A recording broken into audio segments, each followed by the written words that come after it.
కలియుగం మొదలైన 950 సంవత్సరాలకి కేరళలో విలువమంగళం స్వామియార్ అనే ఒక విష్ణు భక్తుడు ఉండేవాడు. అతనెప్పుడు మహావిష్ణువు దర్శనం కోసం పూజలు తపస్సు చేసేవాడు. ఒకరోజు తన ఇంటికి ఒక చాలా అందంగా ముద్దుగా ఉండే ఒక పిల్లాడు వచ్చాడు. ఆ కుర్రాడు స్వామియార్కి బాగా నచ్చి నువ్వు నా దగ్గరే ఉండిపో అని అడిగాడు. నేను నీ దగ్గరే ఉంటాను, కానీ ఏ రోజైతే నువ్వు నన్ను మర్యాదగా చూసుకోవో ఆ రోజు అనంతకాడు అనే ప్రదేశానికి నేను వెళ్ళిపోతాను అని ఒక కండిషన్ పెట్టాడు. దానికి స్వామియార్ సరే అన్నాడు. కానీ ఆ కుర్రోడు రోజు స్వామియార్ని తన కొంటి చేష్టలతో విసిగించేవాడు. ఒకరోజు స్వామియార్ పూజలో ఉండగా తను పూజించే విష్ణు విగ్రహంతో ఆ కుర్రాడు ఆడుకుంటున్నాడని ఆ కుర్రాడిని స్వామియార్ మందలించాడు. వెంటనే ఆ కుర్రాడు అక్కడి నుండి వెళ్ళిపోయాడు. మళ్ళీ ఆ కుర్రాడిని వెతుక్కుంటూ స్వామియార్ అనంతకాడు అనే ప్రదేశానికి బయలుదేరాడు. అక్కడ ఒక చోట ఆ కుర్రాడు స్వామియార్ కళ్ళ ముందే ఒక చెట్టులోనికి వెళ్ళిపోయాడు. వెంటనే ఆ చెట్టు 13 కిలోమీటర్ల పొడుగున్న ఒక మహావృక్షంలా మారి కింద పడి 5 పడగలున్న శేషుపాన్పు పైన పవలిస్తున్న మహావిష్ణు విగ్రహంలా మారిపోయింది. అప్పుడు ఆ కుర్రాడే మహావిష్ణువు అని అర్థం చేసుకొని ఆ విగ్రహాన్ని చిన్నగా మారాలని కోరాడు. వెంటనే ఆ విగ్రహం 18 అడుగుల విగ్రహంలా మారింది. స్వామియార్ అప్పటి ట్రావణకోర్ రాజు ఇద్దరూ కలిసి ఆ విగ్రహానికి గుడి కట్టారు. అదే అనంత పద్మనాభ స్వామి గుడి. అనంత పద్మనాభ స్వామి అనే పదం విన్నప్పుడు మన అందరి మనసుల్లో కనిపించేది అక్కడుండే దేవుడు విష్ణుమూర్తి కాదు, అక్కడుండే లక్షల కోట్ల రూపాయల నిధి. ఈ రోజు ఎపిసోడ్ లో అనంత పద్మనాభ స్వామి నిధి మిస్టరీని మనం ఛేదిద్దాం. Hi everyone, this is Vikramaditya and welcome to my channel.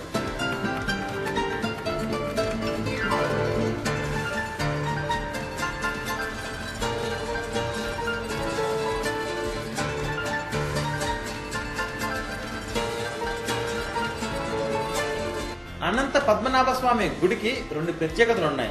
అందులో మొదటిది దళితులకి అంటే ఎస్సీ ఎస్టీ వాళ్ళకి మొట్టమొదటిసారిగా ఆలయ ప్రవేశం కల్పించింది ఈ గుడే. ఈ గుడిలో ఉన్న కోనేటిలో బెబియా అనే ఒక క్రోకడైల్ ఉంది. ఇది ప్రపంచంలో ఉన్న ఒకే ఒక వెజిటేరియన్ క్రోకడైల్. అది కేవలం బియ్యంతో తయారు చేసిన ఆహారాన్ని మాత్రమే తింటుంది. అనంత పద్మనాభ స్వామి గుడికి 20 అడుగుల కింద ఒక సెల్లార్ ఉంది. అక్కడ 6 గదులు ఉన్నాయి. వాటిని ABCDEF అని పిలుస్తారు. అందులో EF అనే గదులు రెగ్యులర్ గా తెరుస్తారు. రోజు వాడే స్వామివారి ఆభరణాలు అందులో ఉంటాయి. CD అనే గదులు సంవత్సరానికి 3 సార్లు మాత్రమే తెరుస్తారు. పండగ రోజున ధరించే ఆభరణాలు అందులో ఉంటాయి. ఇక మిగిలింది AB. వీటిని 150 సంవత్సరాలుగా ఎవ్వరూ తెరవలేదు. 2007లో సుందర్ రాజన్ అనే అడ్వకేట్ అనంత పద్మనాభ స్వామి గుడిలో అనంత సంపద ఉందని, అది రోజు రోజుకి నెమ్మదిగా ఇంటి దొంగల పాలవుతుందని సుప్రీంకోర్టులో కేసు వేశాడు. అప్పుడే గుడిలో ఒక గోల్డ్ పెయింటింగ్ మెషిన్ దొరికింది. దీనిని బట్టి అక్కడ స్వామివారి ఆభరణాలని దొంగిలించి వాటి స్థానంలో గిల్టు నకల్ని రీప్లేస్ చేస్తున్నారు అని అర్థమైంది.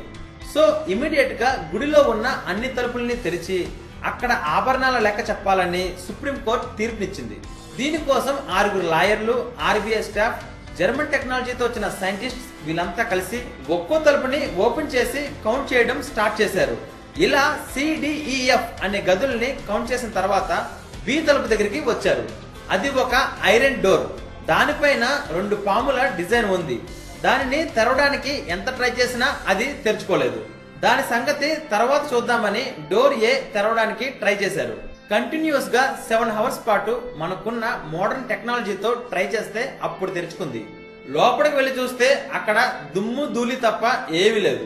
ఆ గదిని క్లీన్ చేయగా అండర్ గ్రౌండ్ లోకి వెళ్ళడానికి మరో డోర్ కనిపించింది.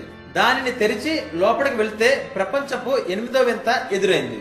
గ్రాములు కాదు, కేజీలు కాదు, టన్నుల కొద్ది బంగారం, బస్తాల కొద్ది వజ్రాలు, పెట్టెల కొద్ది బంగారు నాణాలు, కిరీటాలు, ఇంకా అక్కడ బంగారు ఆభరణాలు ఎన్నెన్ని ఉన్నాయి, ఏవేవి ఉన్నాయి అనేది లెక్క చెప్పడానికే వాళ్ళకి 6 నెలల టైం పట్టింది. B తలుపు కాకుండా ఈ 5 గదుల్లో మాత్రమే 1,20,000 కోట్ల సంపద దొరికింది. ఇది కేవలం ఐటమ్స్ వాల్యూ మాత్రమే. అవన్నీ యాంటిక్ పీసెస్. వాటికున్న పురాతన వాల్యూ కూడా యాడ్ చేస్తే మరో 10 రెట్లు ఎక్కువ ఉంటుంది. అంటే 12 లక్షల కోట్ల రూపాయలు. దానికి ఎన్ని సున్నాలు ఉంటాయో తెలుసా? 12 పక్కన 12 సున్నాలు పెట్టాలి. అక్కడుండే ఒక్కో బంగారు నాణమే 2.5 కోట్ల రూపాయలు విలువ ఉంటుందట. ఇప్పటి వరకు మన దేశంలో ఫస్ట్ ప్లేస్ లో ఉన్నది తిరుపతి శ్రీవారి ఆస్తులు 42,000 కోట్లు. ఆయనని రెండో ప్లేస్ లోకి పంపించి పద్మనాభుడు మొదటి ప్లేస్ లో నిలిచాడు. ఒక అంచనా ప్రకారం బి గదిలో మాత్రమే 50 లక్షల కోట్ల రూపాయల నిధి ఉంటుందట. 50 లక్షల కోట్లు. ఫ్రెండ్స్, ఒక మోస్ట్ ఇంట్రెస్టింగ్ కథ చదివితే చాలు అది ఒక మనిషి జీవితాన్నే మార్చేస్తుందంటే మీరు నమ్ముతారా? కేవలం ఆ కథ మీ పిల్లలకి చదివి వినిపిస్తే చాలు వాళ్ళ జీవితానికి కావాల్సిన విలువలు నేర్చుకుంటారు అంటే మీరు నమ్ముతారా? మీరు జీవితంలో అనుభవిస్తున్నా లేక రాబోతున్నా ఎలాంటి సమస్యకైనా పరిష్కారం ఒక కథ చదివితే చాలు మీకు దొరుకుతుంది అంటే మీరు నమ్ముతారా? Yes, it's possible only with the greatest epic ever told in the history of mankind. It's the Mahabharata. ఈ కథ ఒక సూపర్ హిట్ మూవీ కన్నా 100 రెట్లు గొప్పగా ఉంటుంది. It's a challenge. విక్రమాదిత్య మాటలో రాసిన మహాభారతం పూర్తి కథ 2 భాగాలలో పుస్తకం ఇంకా ఈబుక్ రూపంలో అమెజాన్ ఇంకా 43 ఆన్లైన్ స్టోర్స్లో దొరుకుతుంది. ఈ పుస్తకం ప్రపంచవ్యాప్తంగా 54 భాషల్లో దొరుకుతుంది. లింక్స్ ఈ వీడియో కింద డిస్క్రిప్షన్లో ఇచ్చాను, వెంటనే ఆర్డర్ చేయండి. ఎందుకంటే ఇది కేవలం ఒక పుస్తకం మాత్రమే కాదు, ఇది నీ జీవితానికి కావాల్సిన గ్రంథాలయం. ఇవే కాకుండా రీసెంట్ గా అండర్ గ్రౌండ్ లో GH అనే మరో 2 గదుల్ని కనుగొన్నారు. వాటిని కూడా ఇంకా తెరవలేదు. అంటే ఇంకా మనం తెరవాల్సినవి 3 గదులు. ఇప్పుడు అంత నిధి ఎక్కడి నుంచి వచ్చిందో చూద్దాం. ఇదంతా దేవుడి మాయ కాదు, రాత్రికి రాత్రే పుట్టుకొచ్చింది కాదు. దాదాపు 2000 సంవత్సరాలుగా ఈ నిధి పోగవుతుంది. ఈ నిధి 5 విధాలుగా పోగైంది. అందులో మొదటిది గాడ్ ట్యాక్స్. ట్రావెన్కోర్ మహారాజులు పద్మనాభుడికి మహాభక్తులు. వాళ్ళ రాజ్యంలో ఎవరు ఎంత సంపాదించినా అందులో దేవుడికి వాటా ఇవ్వాలి అని ఒక రూల్ పాస్ చేసి ఆ వాటాను పూర్తిగా దేవుడికి ఇచ్చేవారు. Number 2, invasion. ట్రావెన్కోర్ సంస్థానం పక్క రాజ్యాలపైన యుద్ధం చేసి ఆక్రమించుకున్నప్పుడు ఆ రాజ్యపు సంపద అంతా దేవుడికే అంకితం ఇచ్చేవారు. Number 3, gifts. శ్రీకృష్ణ దేవరాయలతో సహా కేరళలో ఉన్న చాలా మంది రాజులు పద్మనాభుడికి భక్తులు. వారంతా దేవుడి ప్రసన్నం కోసం పెద్ద మొత్తంలో కానుకల్ని సమర్పించేవారు. నెంబర్ 4, మహారాణి గౌరీ లక్ష్మీబాయి కాలంలో ట్రావెన్కోర్ రాజ్యంలో ఉన్న గుడిలన్నిటిలో ఉన్న ఎక్సెస్ సంపద అంతా కలెక్ట్ చేసి ట్రావెన్కోర్ కోటలోనే దాచేవారట. Now number 5 and main source, black gold, pepper, మిరియాలు. ప్రపంచంలో highest production place for pepper is Kerala. వాటికి చాలా డిమాండ్ ఉండేది. ఎంతంటే మిరియాల వెయిట్ కి సమానమైన బంగారం ఇచ్చేవారట. అంటే ఎంత వెయిట్ మిరియాలు అయితే కేరళ నుంచి బయటికి వెళ్తాయో అంతే వెయిట్ బంగారం బయట దేశాల నుంచి కేరళకు వచ్చేది. ఇలా ఈ 5 దారుల్లో వచ్చిన బంగారం, వజ్రాలు అన్ని కూడా ట్రావెన్కోర్ కోటలో కుప్పలు తెప్పలుగా పోగైపోయాయి.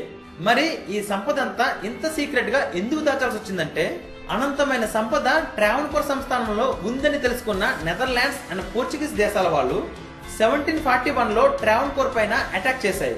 కానీ మన వాళ్ళు వాళ్ళని సమర్థవంతంగా తిప్పుకొట్టారు. ఇదే కాకుండా అప్పుడు టిప్పు సుల్తాన్ సామ్రాజ్యం రాజ్యాలను ఆక్రమించుకుంటూ దండయాత్ర చేస్తూ కేరళలో ఉన్న ఎర్నాకులం వరకు వచ్చేసింది. కానీ అప్పటి ట్రావెన్కోర్ రాజు మార్తాండవర్మకి టిప్పు సుల్తాన్ని ఎదుర్కొనే కెపాసిటీ లేదు. దేవుడి సంపద దొంగల పాలవకుండా ఉండాలంటే ఈ సంపద అంతా భద్రంగా దాచాలి అని అనుకొని ఈ 6 గదుల్ని సిద్ధం చేశాడు.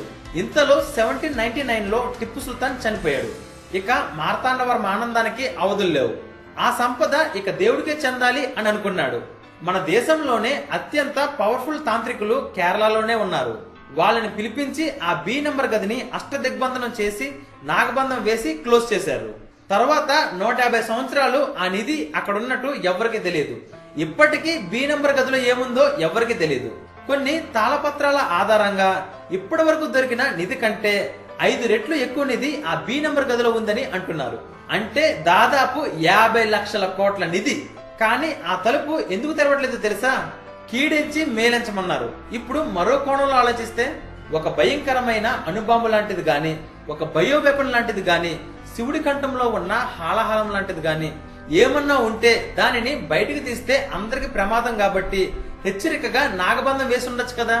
ఇంకో విషయం ఏమిటంటే ఆ తలుపు తెరవడానికి ఎవరైనా ప్రయత్నిస్తే వాళ్ళు మరణిస్తారు అని ఒక శాపం ఉంది.